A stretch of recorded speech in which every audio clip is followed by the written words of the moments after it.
There we go. Good morning, traders, and welcome. So, tell me, what do you get when the dollar slips below 99.5 on the DXY? The rand shows a little bit of strength, and natural gas decides to warm up before South Africans do. Well, I'll tell you.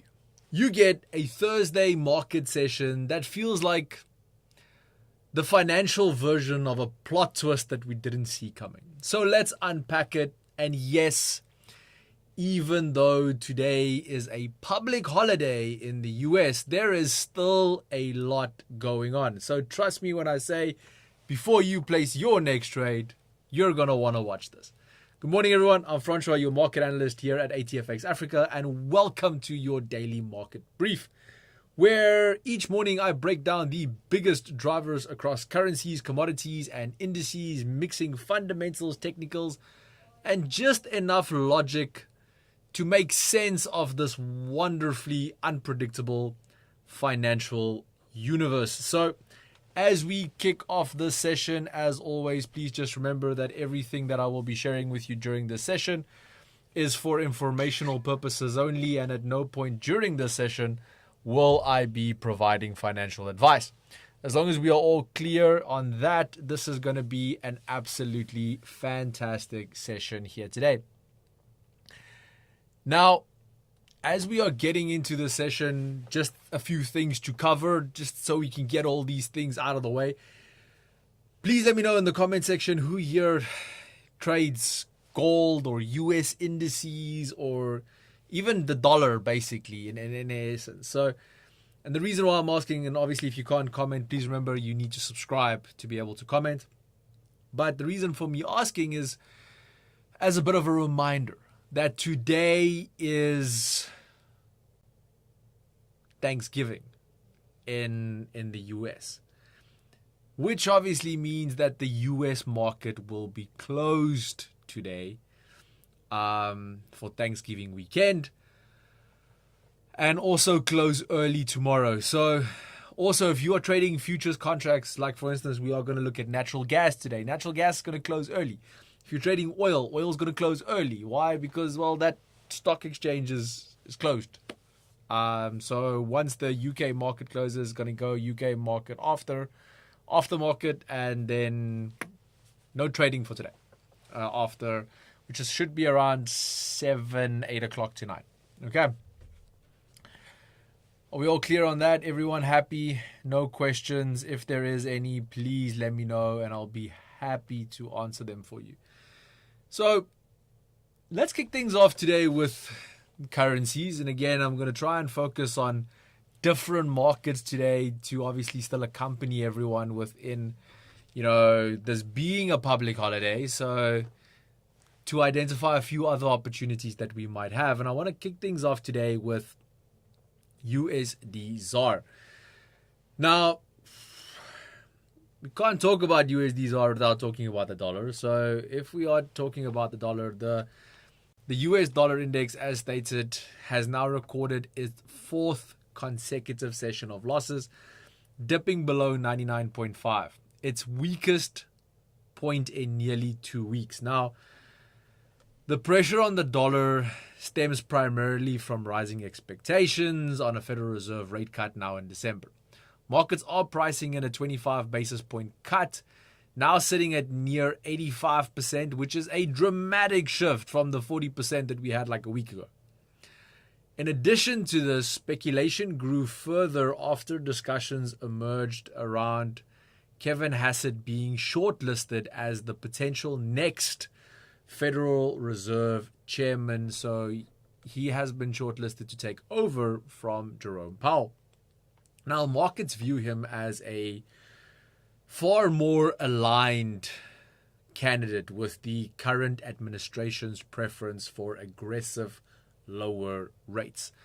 This sentiment, combined with better than expected US durable goods orders and a surprise decline in jobless claims, has kept the dollar leaning downward. Now, closer to home, the South African rand, on the other hand, finds itself buoyed by rare alignment, if I can put it in such a way, of supportive fundamentals. It feels very weird to say that about South Africa, but like supportive fundamentals here, because whether we want to accept it or not, we are doing pretty well right now.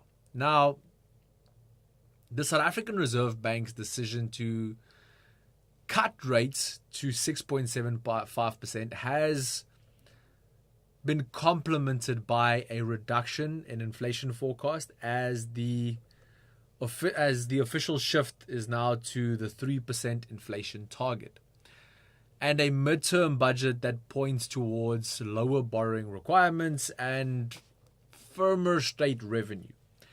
Added to that, load shedding pressure has been eased significantly. I mean, when was the last time we even heard about load shedding? And then to just put a cherry on top, the S&P's global recent credit rating has decided to upgrade South Africa, and this has given investors greater confidence in the domestic outlook.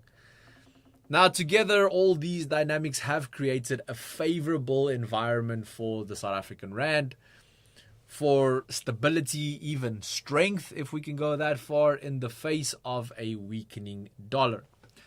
Now, if we have a quick little look here at the chart today, USD-ZAR is currently trading near 1717 at this point in stage, after rebounding from last week's dip towards that 1695 support level, where, you know, the pair is positioned currently. If we have a look on the daily, so I just want to pop this up for you here as well. So if we go onto the daily and we go to our EMA settings and we add in the 25 and the 50,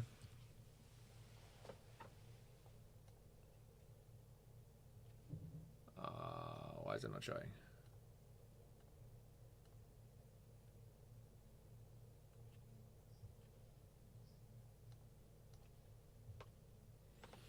So here we can see that we briefly actually traded above both those EMAs. We have now broken back down as well. So, but there was that brief break, went all the way up to that higher 100 EMA as well. So just giving you guys a larger context here of the actual trend that we are seeing right now.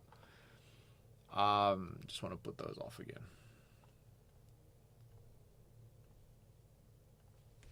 Now, if we have a look at momentum indicators, such as, for instance, you guys know I love using the RSI.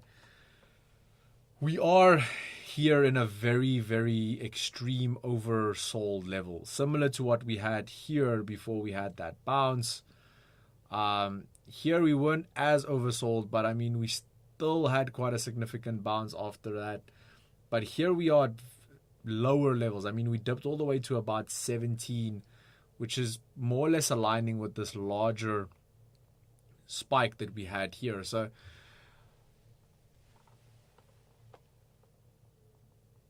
this is hinting towards the fact that the rand or the USD-ZAR pair, let's put it that way, could push higher. Now, despite all of this, we are also still trading within this larger descending channel, which this structure has been still very much intact and has not yet been broken, which suggests that bearish long-term bias on this pair still matters.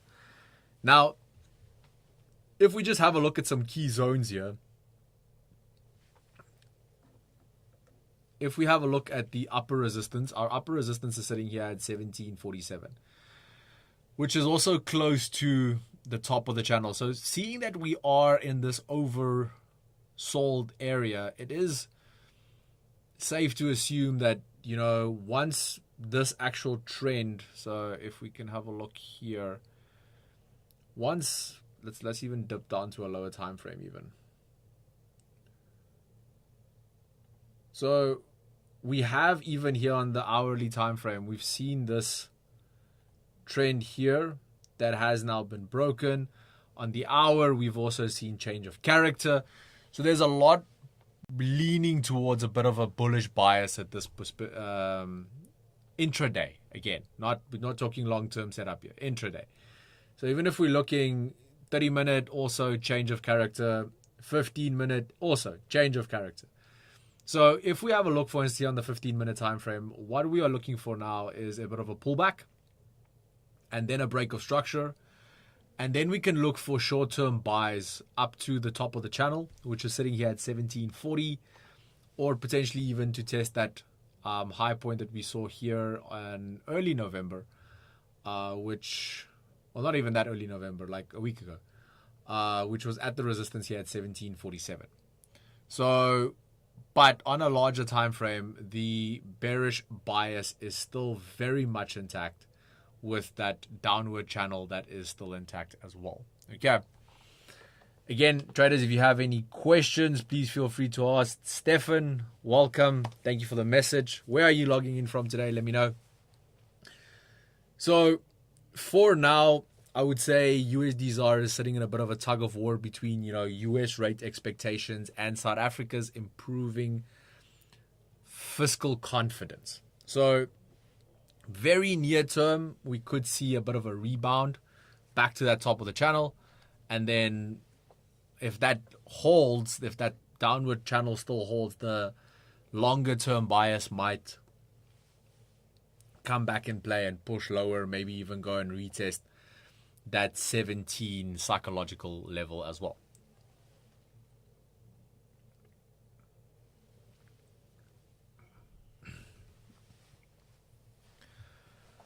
Okay, moving over to commodities. Now, again, focusing here on a lot of commodities that are still active today.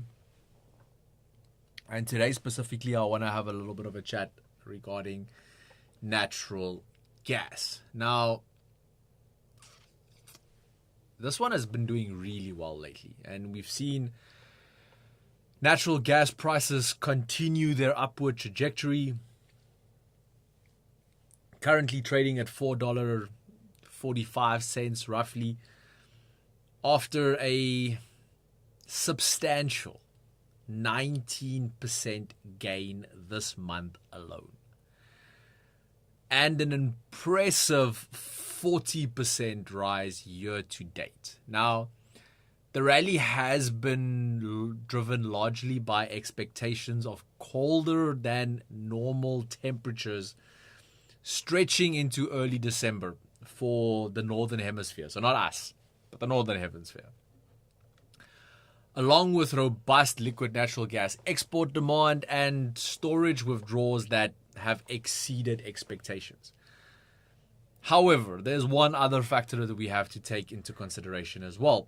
Production currently remains a massive counterweight at this specific point. Now, the US output recently reached new record levels, and upcoming forecasts point towards warmer conditions potentially in later December that could temporarily cool demand. But again, weather is like markets. They can change at any point.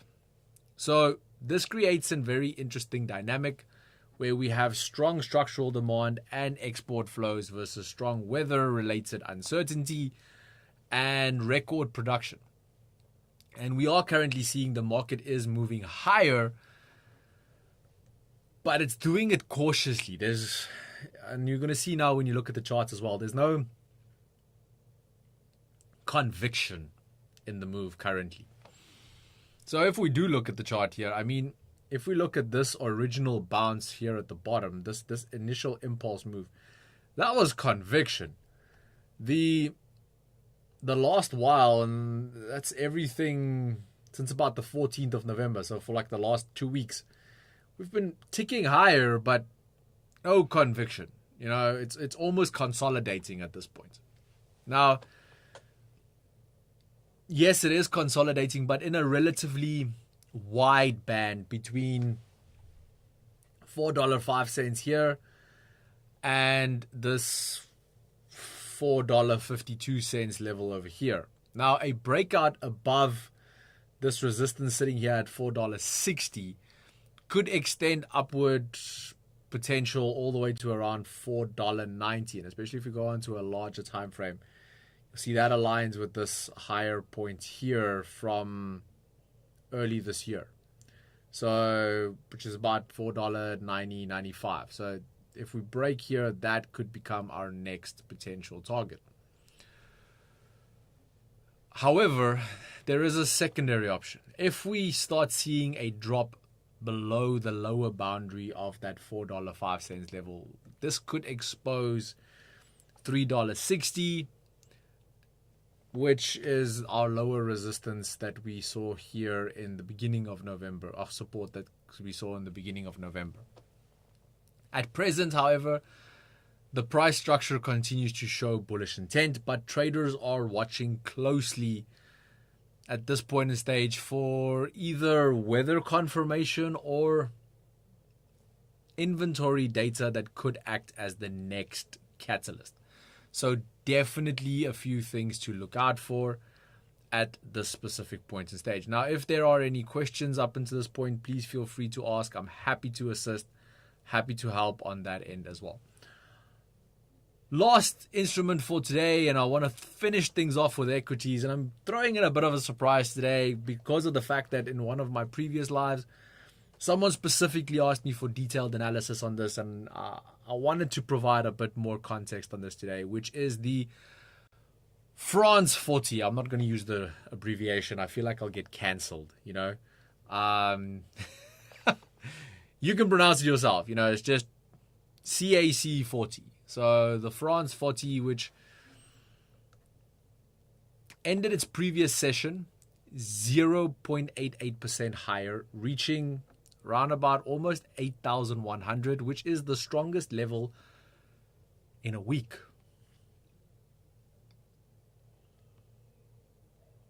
Now, at this point in stage, the index continues to benefit from an improving risk backdrop in Europe, softer US data, and rising confidence in the likelihood of a Federal Reserve rate cut next month. Now, all of this is pushing equities worldwide at this specific point. Sector performance was also broadly supportive. Now, if we have a look at the French stock exchange, you know, we saw gains concentrated in financials areas such as BNP Paribas, and Credit Agricole, I think is how you pronounce it. We also saw luxury names like Louis Vuitton, Hennessy, Hermes, and L'Oreal, as well as aerospace stocks like Airbus, which all led the charge, all ended up positive. You know, and Airbus specifically following positive joint venture developments. Top gainers, however, included ST Microelectronics, Societe Generale, and I'm going to try and pronounce this. I think it's ArcelorMittal, if I remember correctly. Now, these were all the top gainers on this specific stock exchange yesterday. While we saw stocks such as Teleperformance and Stellantis had some moderate gains for the day. However, if we do have a look at the actual France 40 chart, it's actually quite a little interesting chart to look at. And there are some significant opportunities on this specific chart at the moment as well. So if we start off just by adding in fib here as well, going from this low point to our high point over there, we can see an absolutely beautiful bounce earlier today here on this 61.8, which is our golden zone. And, you know, it's been rallying it now all the way and now trading above the 38% level. So it is within striking distance of that all-time high sitting at 8,314. Now, the index is currently, as you can see, trading around that 8,087, 85 level, with that immediate resistance sitting right above here at 8,110. Now, the more significant ceiling is obviously up here at 8,280. And then on the downside, support rests at that 7,930 level. And then a little bit deeper here at 7,780, which also almost basically aligns with that 77 or 78.6% Fibonacci level. Now, overall, the broader trend on this, as you can see very, very clearly, remains bullish. Although the proximity to all-time highs may encourage sharper movements as markets digest economic data as well as geopolitical developments. Now, if we do look at this on a little bit of a shorter time frame, we are currently in the UK session. So I want to zoom in here a little bit. Now, look at this beautiful rejection that we are seeing here at this resistance. Plus, we've got this trend over here. So if we can get from here now a bit of a change of character. So change of character should appear more or less once this trend line breaks.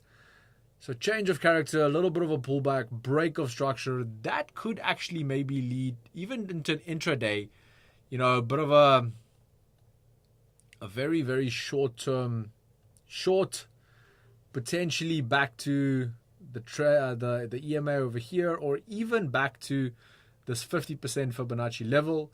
Again, relatively tight stops are possible on this to get you into a really nice position here. Again, not providing advice, just looking at price action set up here at the moment. So definitely some options as we are sitting on this resistance level at the moment and starting to see some rejection. We could see some short-term pullbacks going into tomorrow. And then as the new week starts, the rally continues to potentially go and retest those high points over there. Again, if there's any specific instruments you want me to look at, please let me know. If not, we'll probably start wrapping up then, as we move deeper into the week, market conditions are likely to remain fluid. The US holiday period often brings thinner liquidity. So we need to remember that when we have US holidays, there's a lot thinner liquidity, which can magnify price swings across currencies, commodities, and everything in between because of the fact that volatility increases when liquidity decreases. The key question here now remains, will the dollar continue drifting lower as expectations for a December rate cut solidifies? Secondly, will natural gas break out of its consolidation phase as colder conditions might be approaching? And number three, will the rand maintain this impressive footing amidst shifting global dynamics? Let me know in the comment section. I would love to hear from you regarding these three questions. And I think then with that, we wrap up your daily market brief brought to you by ATFX Africa, the broker that gives you an edge in today's markets. Head over to atfx.com or just click on the link in the description and go and experience the difference for yourself. Traders, until next time, stay sharp, stay focused, and trade smart.